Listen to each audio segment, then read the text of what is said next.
are written in it. And I was told that something like this was done during the original marches from South Montgomery. Is that correct? Yes. 5 borough rabbis walked then. I don't know if he's talking. He certainly got all the cameras over and others, and there was a Torah then as well.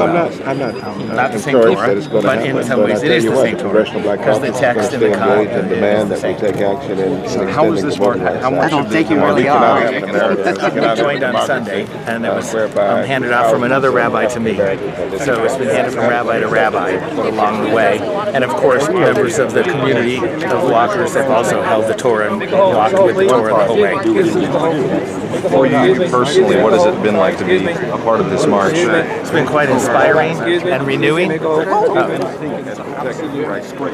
renewing. Everything that they can to suppress the vote and make it hard.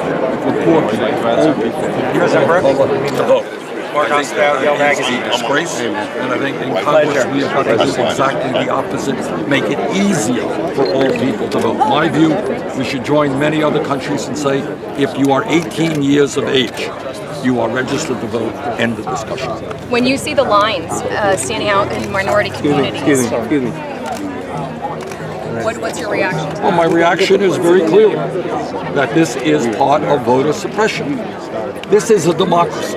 And if a democracy means anything, and we're right now a few steps away from Arlington National Cemetery, where people fought and died for democracy.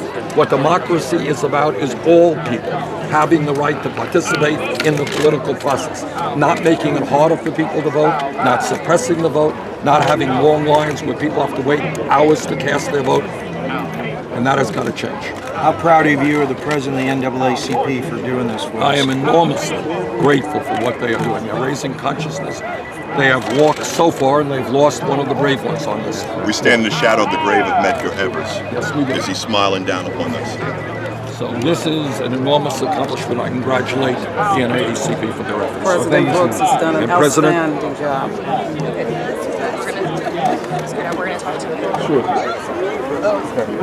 Well, so one thing I do think is important to note here. So when we talk about a person, the senator talked about people giving their lives in Arlington Cemetery. People give their lives not only in military conflict and not only in defense of this nation, but also in defense of the nation's liberties and the nation's civil rights.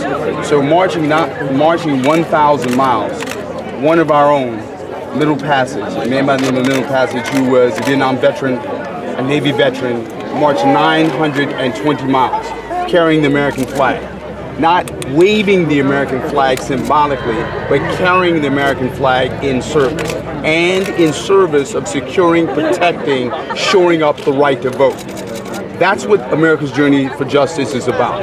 We're not here to march as exercise. We've come nearly 1,000 miles because we're marching to demonstrate, to educate, to ultimately legislate. And that means shoring up and fixing a badly broken Voting Rights Act. As the senator has lifted up, and as we all well know, these voter ID laws that have popped up all across the country are disenfranchising American voters. Think about it this way. The right to vote is a civic sacrament. The voting booth is the altar of our democracy. And we have politicians in state legislatures and indeed in our federal legislature who are desecrating our democracy by using all of these strategies for suppressing and disenfranchising American voters. We need to note here and be clear, this is not retrospective, black and white, Selma of yesteryear. There's an inclusivity to the exclusivity of the disenfranchisement.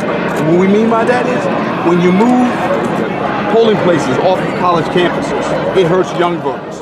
When you move polling places at the last minute, it hurts rural voters. When you make it harder for people to vote, it hurts people with disabilities and those who are seniors. And so when we think about this issue, let us not think about it in terms of the past, let's think about it in terms of the present. This 2015 voter suppression is something that is categorically, globally wrong. And we've marched 1,000 miles to do something about it. We're not waiting for 2016. We're not kicking the can down the road. We're here to meet with our federal legislators to go door to door to Congress and secure the right to vote. It is just that simple. It is just that clear. And we intend to accept nothing less than protecting the right to vote. So we're so happy to have these legislators, senators, and congressional representatives present. But we're looking forward to seeing them tomorrow morning on our advocacy day at 9 o'clock at Upper Senate Park. So we're going to be there. Good. Thank you. Thank you.